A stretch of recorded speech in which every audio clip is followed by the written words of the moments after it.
Selamat pagi Sobat Ideal, bersama saya Abdi Gemilang di acara Dialog Ideal.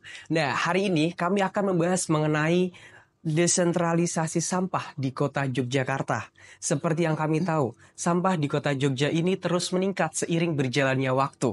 Dan dengan peningkatan tersebut, akhirnya pemerintah melaksanakan program pengelolaan secara mandiri dengan program desentralisasi sampah. Untuk membahas lebih lanjut, kami kedatangan tamu istimewa yang akan berbagi informasi lebih lengkap, yaitu ada Ibu Herlianti selaku Ketua Bank Sampah Apel. Dan nanti kami juga akan terhubung dengan Ibu Endang Rohjiani selaku aktivis lingkungan dan budidaya maggot secara online. Kita sambut terlebih dahulu Ibu Herlianti. Selamat pagi Ibu. Selamat pagi. Gimana kabarnya Ibu? Baik. Terima kasih ya Bu ya sudah hadir di acara kali ini. Okay. Pada hari ini kami mengundang Ibu untuk membahas terkait berjalannya program desentralisasi sampah di kota Jogja ini Bu. Baik Bu, sampah yang saat ini terus meningkat di kota Jogja ini Bu, yang terus menjadi perbincangan di masyarakat. Apalagi TPST Piyungan juga sudah ditutup Bu, karena sampah yang terlalu overload dan pada akhirnya dipindahkan ke pengolahan sampah di tiap kabupaten. Menurut Ibu, apa sih Bu penyebab utama produksi sampah dan juga sektor penghasil sampah terbesar saat ini Bu? Ya, terima kasih. Untuk sektor penghasil sampah terbesar ya masyarakat sendiri, pola hidup sekarang itu yang berubah. Dari zaman dulu tidak. Sekarang apa-apa online itu juga mempengaruhi hasil sampah. Karena sampah yang dihasilkan dengan kita beli makanan online, apapun online itu kan menghasilkan sampah yang tidak mudah terurai. Jadi juga didukung banyak rumah-rumah kos-kosan, pedagang kaki lima itu juga selain rumah tangga itu juga menambah maraknya sampah terutama di Jogja sampahnya. Kemudian gimana sih Bu arah atau kebijakan kerjasama antara Bank Sampah, khususnya Bank Sampah Apel ini Bu, dan pemerintah Jogja dalam menangani permasalahan sampah di kota Jogja saat ini Bu? Kami Bank Sampah Apel itu bersama pemerintah, Dinas Lingkungan Hidup maupun di Kelurahan, Kapanewon itu kami bersama-sama menjalankan sosialisasi kepada masyarakat. Sudah sejak lama sebelum TPA ditutup pun kami sudah mengajak warga untuk mengurangi sampah, timbulan sampah. Jadi kami tetap sosialisasi dan sekarang untuk mengharuskan warga itu harus mengelola sampah dari rumah. Terutama mengurangi sampah, timbulan sampah. Karena kalau tidak mengurangi dan mengolah itu sampah sekarang sudah sulit membuang. Karena sudah di Sleman harus mengelola sendiri karena TPA Piyungan sudah ditutup. Jadi kami harus mengelola dari rumah masing-masing. Itu. Baik Ibu Herlianti, nanti kita akan lanjutkan perbincangan kita Ibu.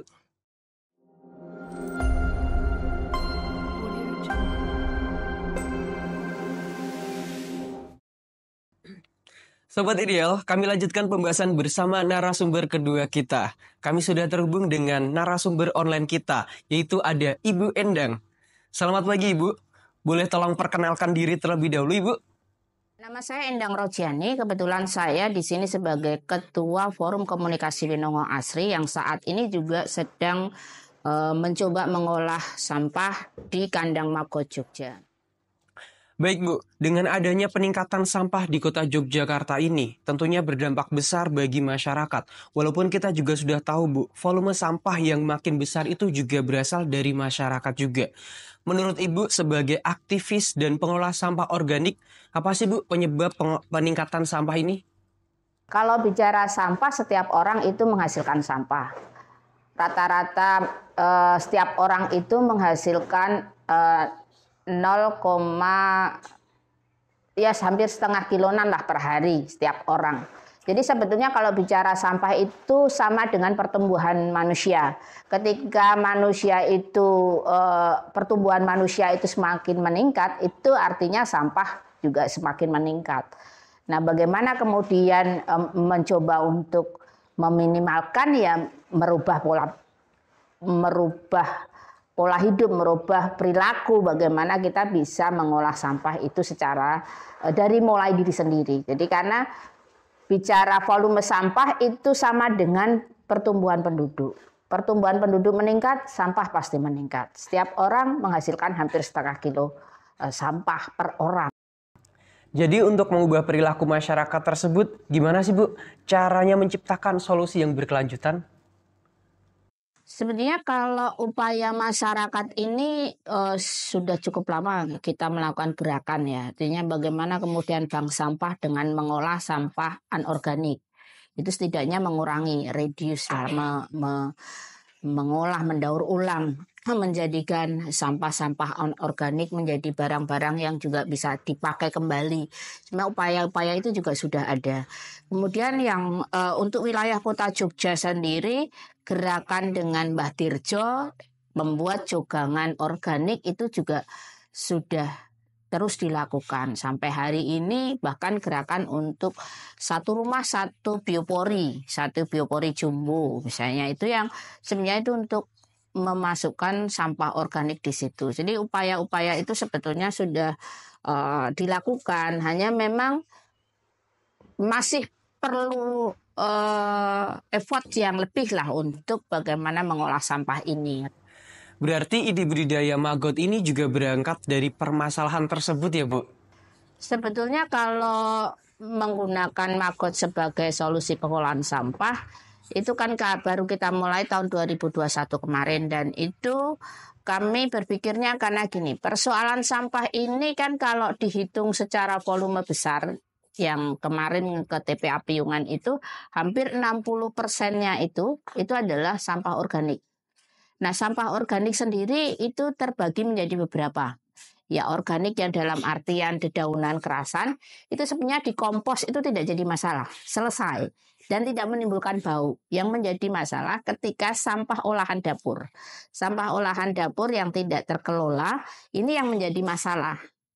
Jadi kan sudah ada bank sampah nih, kalau di Kota Yogyakarta sendiri ada 600 sekian, 600 lebih lah bank sampah. Yang di sana bank sampah itu ngolah sampah anorganik. Selesai sebenarnya persoalan anorganik, karena ya dikumpulin aja kan dijual juga langsung laku. Yang tidak tertangani organiknya. Organiknya sebetulnya kalau kerasan dedaunan dikumpul jadi kompos tidak masalah. Yang jadi masalah SOD-nya, sampah olahan dapur. Kalau itu tidak segera ditangani, ini yang menjadi persoalan bau dan mengundang lalat hijau. Nah, ini yang kemudian kami melihat sebetulnya SOD ini bisa loh kita kelola sehingga tidak menimbulkan persoalan. Nah, maka kita coba dengan biokonversi maggot BSF ini. Jadi sampah olahan dapur kali ini Bu jadi permasalahan utama dalam peningkatan ini ya Bu. Maka dari itu untuk meminimalisir sampah harus berfokus pada pola pikir, gaya hidup, dan perilaku dengan mulai memilah sampah dari limbah rumah tangga. Serta menerapkan strategi pengelolaan sampah seperti pengomposan dan pemanfaatan biokonveksi maggot seperti yang Ibu Endang laksanakan tersebut.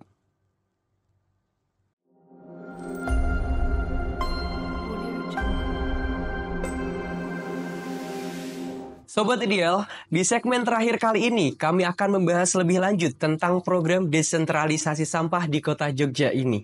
Baik Bu, kami akan melanjutkan perbincangan tentang desentralisasi sampah. Dengan adanya upaya pemerintah, yaitu program ini Bu, menurut Ibu apa sih Bu dampak positif yang diterima bagi bank-bank sampah dan masyarakat di Kota Jogja ini Bu? Dampak positifnya itu kalau dari bank sampah kami sendiri, ternyata banyak warga yang berbondong-bondong langsung datang ke bank sampah untuk membawa sampah yang anorganik. Jadi warga mulai sadar sebagian, tapi belum semuanya ya. Itu sudah ada yang berbondong-bondong datang ke bank sampah. Tapi kami juga harus terus-menerus itu kami sosialisasikan kepada warga. Jangan bosan-bosan untuk mengelola sampahnya, karena sampah sekarang tidak bisa dibuang sembarangan dan harus dikelola dari rumah tangga masing-masing. Selama program tersebut, apakah ada tantangan atau hambatan yang dihadapi Bank Sampah Apel dalam mengimplementasikan program dari pemerintah ini, Bu? Tantangan kami yang pertama itu sekarang itu banyak rumah kos-kos yang tidak ada induk semangnya. Itu sebagai tantangan kami karena kalau anak-anak kos itu biasanya sampahnya itu paling banyak dari rumah-rumah kos itu, dan juga sebagian warga itu masih belum sadar untuk mengelola sampah. Jadi masih dia itu berharap ada tukang sampah yang lewat, tukang sampah yang berbayar itu mengambil sampahnya dan dibuang ke TPA. Namun sekarang kan pembuangan sampah itu sulit juga, itu harus berbayar. Jadi tantangan kami menyadarkan warga yang masih belum mau terlibat untuk mengelola sampah dari rumahnya masing-masing. Untuk menghadapi tantangan dan hambatan tersebut, Bu, selain dari bank sampah maupun pemerintah, menurut Ibu, apa, Bu, yang seharusnya masyarakat lakukan dalam membantu mengatasi permasalahan sampah yang dialami di kota Jogja ini, Bu?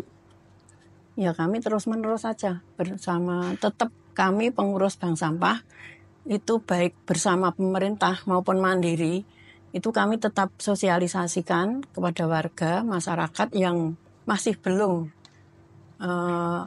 mau mengelola sampahnya. Itu kami di pertemuan apapun kami tetap sosialisasikan bahwa sekarang sampah itu harus dikelola dari rumah masing-masing dengan cara tadi, yaitu mengurangi sampah, mengolah sampah, dan memilah sampah.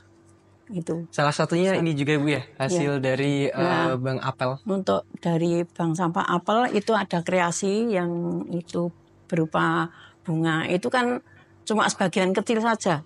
Sebagian kecil bisa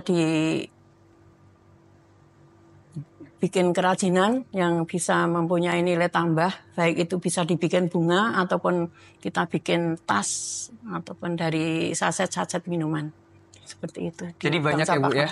Iya. Itu diperjualbelikan juga kan, Bu? Iya. Itu bisa didapatkan di mana, Bu? Di Bank Sampah Apel ada. Di Bank Sampah Apel semuanya ada ya, Bu, ya? Ada produknya. Iya. Sobat Ideal, sayang sekali nih. Kita sudah di penghujung acara. Terima kasih kepada narasumber yang telah hadir hari ini. Semoga diskusi kita tentang desentralisasi sampah, pengelolaan sampah ini memberikan wawasan yang berharga dan memotivasi masyarakat agar lebih peduli terhadap permasalahan sampah saat ini. Baik Sobat Ideal, mari kita terus berkolaborasi untuk menciptakan lingkungan yang lebih bersih dan berkelanjutan, serta tetap berpikir ideal untuk semua permasalahan. Sampai jumpa pada kesempatan berikutnya. Saya Abdi Gumilang dan tim pamit undur diri. Sampai jumpa.